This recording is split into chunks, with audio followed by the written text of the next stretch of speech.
guys, magandang hapon guys sa inyong lahat.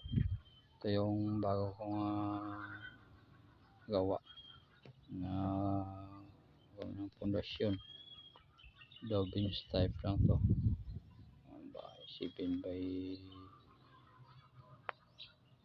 by 4 meters ang haba, ang taas.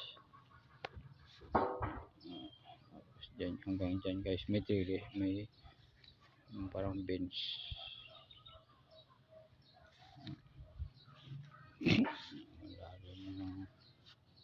Yan, tapos pipe na yung sa taas para gastos. Ito yung mga tinanong guys, may mga dragon pots,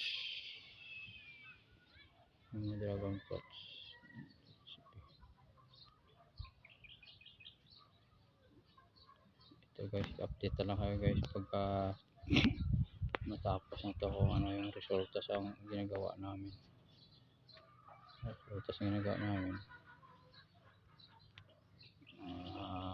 Ano 3 weeks tapos na to.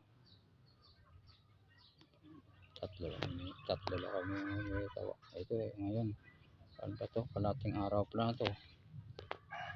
Kalating araw ito nagawa na, nakabos na, tapos may mga kulom na nakabit. 3 tao lang to guys, kalating araw pa lang to.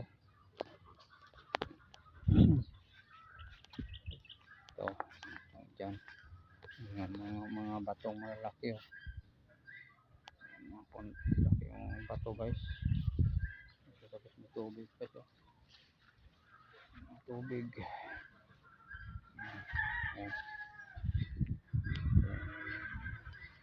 Yan yung palayan. So yan yung dragon fruits, daming bunga guys.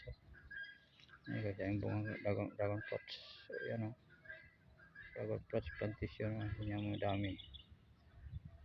Ayan bumunga na sa sunod na mga 1 month zero harvest na nila. Dami na bunga guys. Maliliit pa, hindi pa masyadong malaki. Kita mo yan magtapos siguro nito, malaki na tapos ito building, tapos ito malaki na yung dragon fruits na yan.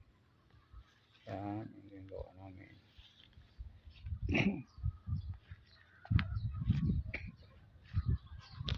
Guys, thank you for watching. Bye.